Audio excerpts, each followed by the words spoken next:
Hola a todos, muchas gracias a la Sociedad Dominicana de Neumología y Cirugía de Tórax. Gracias por el excelente congreso, gracias por invitarme. Gracias a mi querida Nati García, mi amiga, que tanto colabora con nosotros en el departamento de asma de ALAT. Así que muchas gracias por la invitación. Bueno, me toca hablar de síndrome de superposición EPOC y asma y EPOC. Lo que nosotros a veces decimos si son asmáticos fumadores o EPOC con broncoespasmo. Yo cuando preparé esta charla se me ocurrió presentarla en base a dos casos hipotéticos. Miren, estos son dos pacientes, uno se llama supuestamente Roberto Asman, que es un asmático de 45 años, fumador de 2 a 3 cigarrillos por día. Y el otro se llama José Fatigati, que es un EPOC de 72 años y que tiene tos y catarro desde los 35 años de edad. Bueno, el problema es, si uno fuera José Evidencia, ¿cómo hago para tratar a estos pacientes? Porque la realidad, ni Roberto Asman puede entrar a un estudio clínico de asma, porque al ser fumador es un criterio de exclusión, o sea, todos los ensayos clínicos de asma tienen como criterio de exclusión aquellos pacientes que son fumadores activos, y si vamos a los estudios de POC, aquellos pacientes que empezaron con sus síntomas antes de los 35 años, antes de los 40, perdón, no entran a un ensayo clínico. Entonces, el gran problema que tenemos con estos pacientes es aquel EPOC que empezó con sus síntomas mucho antes y aquel asmático que fuma. Entonces, hoy en día la ciencia no tiene respuesta alguna con respecto a cómo vamos a encarar y cómo vamos a estudiar y cómo vamos a tratar a estos pacientes. Pero bueno, la idea es de hablar del ACO, que es el síndrome de superposición de asma y EPOC. Y más que nada, si uno lo quisiera definir, sería lo que recién decíamos, ¿no? Un asmático que es fumador, o sea, que un asmático que empezó de asma de chico y empezó a fumar, ahora tiene 50 años y es un asmático fumador, pero tiene obstrucción al flujo aéreo grave. Y un EPOC con broncoespasmo, porque también aquellos pacientes que debutan con síntomas a los 50 años, me dicen, pero mira, tiene sibilancias. Esto en alguna época se le decían asmíticos o broncásticos. En realidad es que el primero es un asmático que se hizo EPOC, o un EPOC, el otro que es desde chico que tiene problemas. Bueno, la idea de esto es que en realidad el ACO es la coexistencia de dos enfermedades en un mismo sujeto. O sea, en el mismo sujeto hay cosas de asma y hay cosas de EPOC. Entonces, creo que la definición, si uno quiere arrimar un poco más el bochín, porque vieron que uno discute si antes era con S, sin S. Bueno, hoy en día uno podría decir que el ACO es la coexistencia de ambas enfermedades en un mismo sujeto. Y la prevalencia, depende de las series, está entre el 10 al 30%, depende de dónde estemos leyendo, pero bueno, el ACO sería eso, la fusión de ambas. Ahora, si uno ve en el transcurso de la vida, obviamente en este gráfico uno puede ver cómo aquellos asmáticos son durante toda su vida, aquellos que empezaron de adulto, el EPOC que empieza de adulto, pero el síndrome de superposición asma y EPOC también puede empezar mucho antes de lo que empieza el EPOC. Entonces, veamos un poquitito la fisiopatología. ¿Por qué se genera esto? Bueno, todos sabemos que tanto la inflamación del asma y del EPOC es diferente. ¿Estamos de acuerdo? Pero hasta ahí, porque comparten muchas cosas, ¿sí? Yo recuerdo cuando éramos chicos y estudiamos, decíamos que la inflamación en el EPOC, básicamente no había inflamación, pero eso contrastaba con la definición de bronquitis crónica, si decir bronquitis es inflamación, no, pero el EPOC tiene más de pulmón. Y el asmático era mucho más de inflamación de la gran vía aérea. Bueno, todo eso cambió y gracias a Dios cambió, y hoy sabemos que totalmente son diferentes, pero algunas cosas comparten.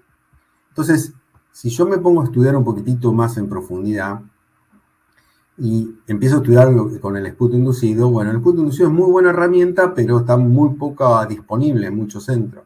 Y como ven en la lista, se pueden ver células, mediadores inflamatorios, marcadores, citoquinas, quimoquinas, bueno, un montón de cosas que uno puede ayudar a arrimar, a decir, bueno, este paciente es más asmático, este paciente más EPOC.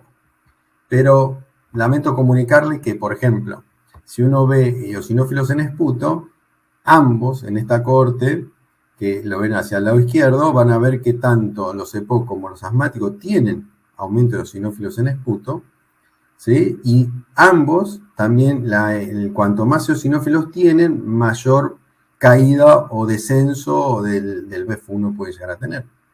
Entonces, hay algo de pariente con respecto al eosinófilo entre los asmáticos y los EPOC. Y eso es una punta que quiero que discutamos en los próximos minutos.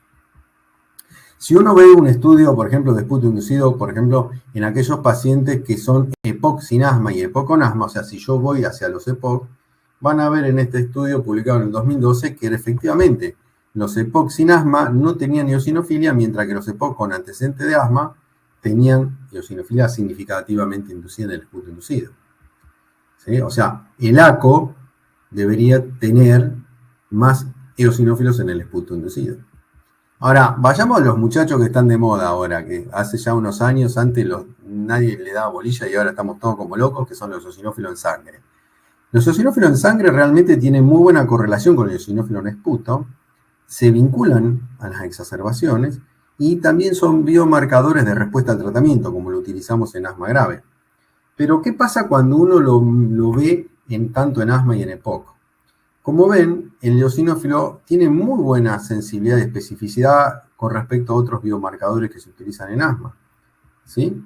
Pero también para EPOC, porque si uno va a lo que ahora queremos definir como rasgo tratable, van a ver que la inflamación T2 está presente, si bien mucho en el asma, pero en el EPOC también.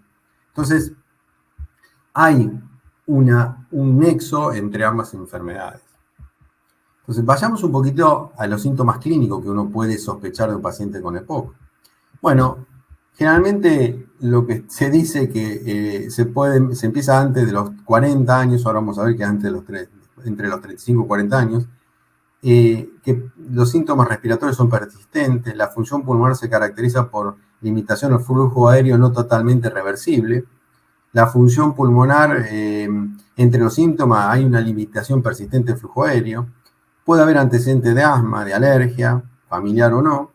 En la radiografía es muy similar a la de un EPOC y en las exacerbaciones son lo más frecuente que uno puede buscar en estos pacientes. O sea, cuando yo veo un paciente que es asmático, fumador o un EPOC con broncoespasmo y se exacerba, eso hay que buscarle que es un ACO.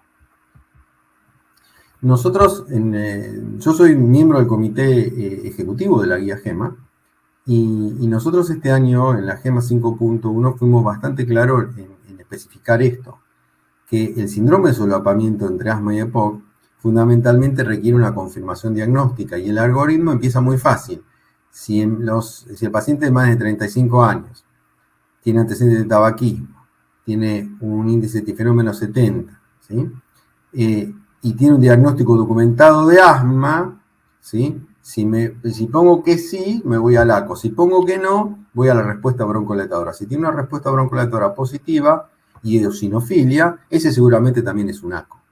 Entonces, hay, desde el punto de vista de la guía nuestra, de los asmatólogos, como nos dicen, nosotros, porque hay dos visiones, desde los que hacemos asma, de lo que hacen EPOC, pero en realidad nos unimos en muchas cosas.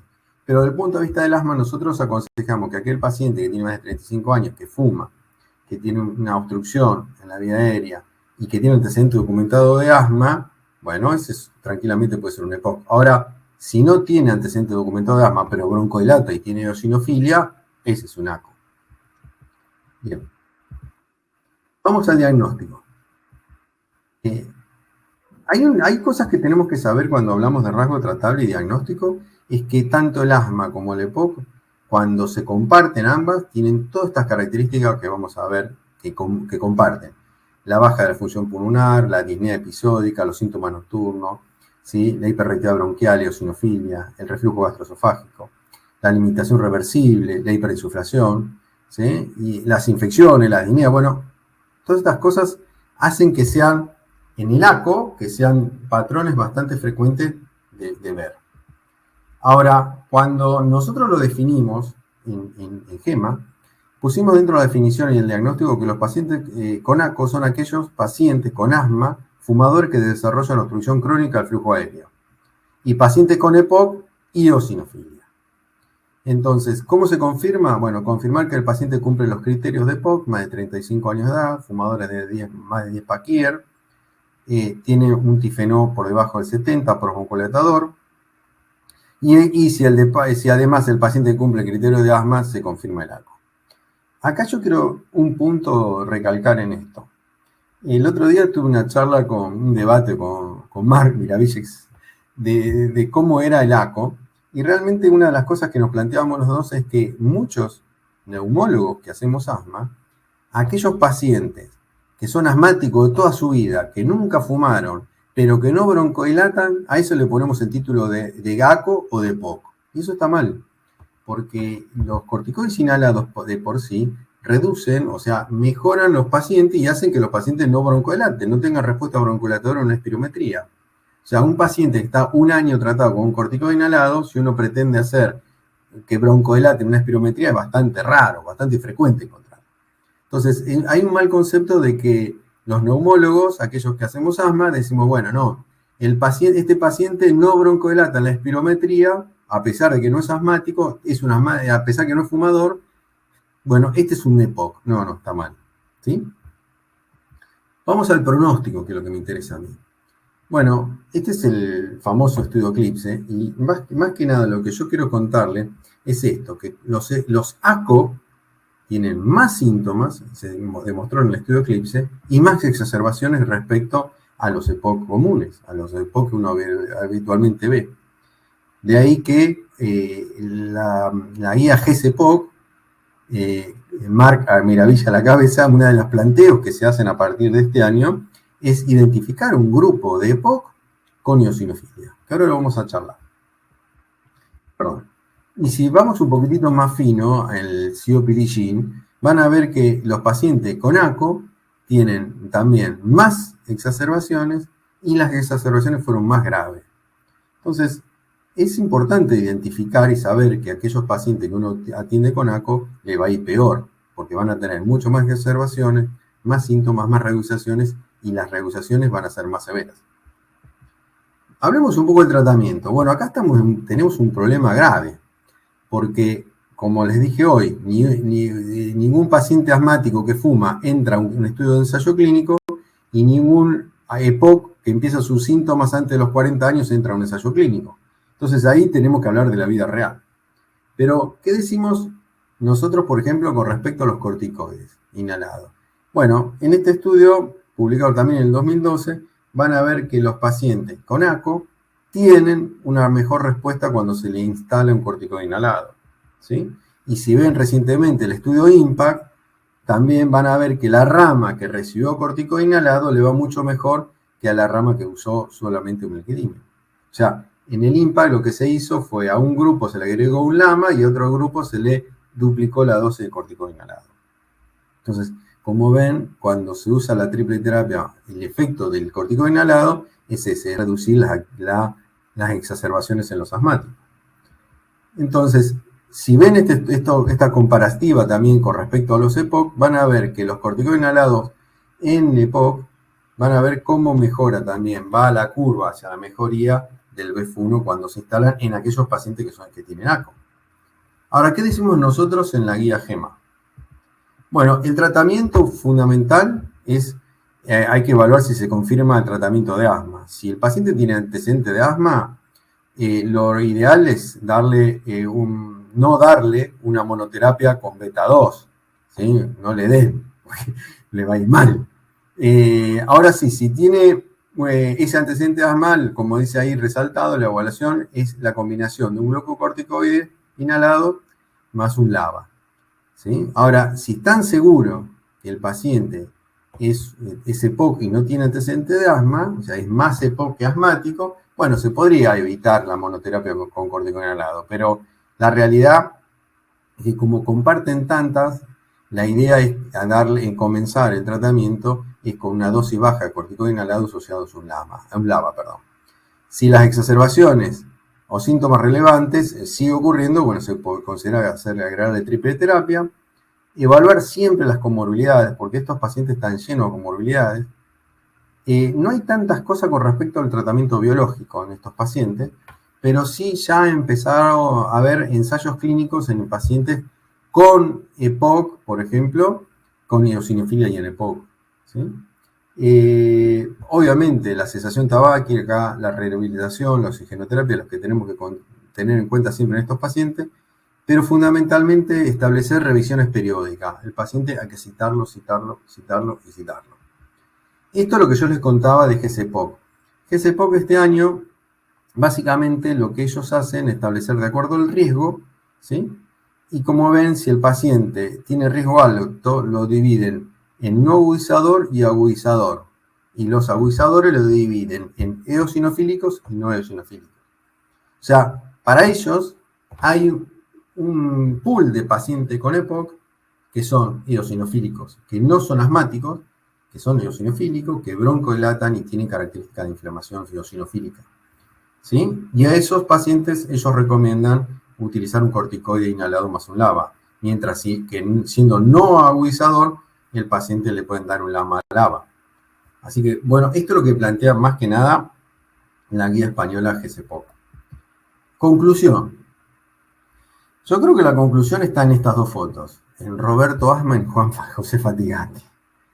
La realidad es que el ACO existe, los pacientes con ACO están, muchas veces depende de la vista de dónde lo vemos, porque si lo ve del especialista de asma, son aquellos pacientes asmáticos que son fumadores, y si lo ven del punto de vista del neumólogo que hace EPOC, dice, este empezó con mucho antes de los 40 años a tener síntomas. Entonces, el ACO existe, el ACO tiene esa superposición clara, y hay que empezar a enfocar y a tratar de que estos pacientes entren a un ensayo clínico. Yo creo que ocultamente muchos de ellos ya entraron a los ensayos clínicos. Si uno ve la tabla 1 de cualquier ensayo clínico en EPOC de los últimos 10 años, van a ver que el 50, 40 y pico % de los pacientes fuman y broncodilatan, ¿sí? Antes, el último ensayo clínico en EPOC que se permitió, que fue criterio de la broncodilatación, fue el TORCH. Estamos hablando hace 20 años atrás, ¿sí? Donde si los pacientes tenían una respuesta broncodilatadora más del 10%, ese paciente no entraba. Bueno, ahora en todos los ensayos clínicos de EPOC, la gran mayoría broncodilata. Y al revés, en los ensayos clínicos de asma se está empezando a permitir algunos pacientes que tenían antecedentes de tabaquismo, pero hasta 10 cigarrillos por día, y no fumadores actuales. Creo que esto va a tener que verse, porque me parece que la conclusión de esto es esto, muy fácil. La vida real es otra cosa.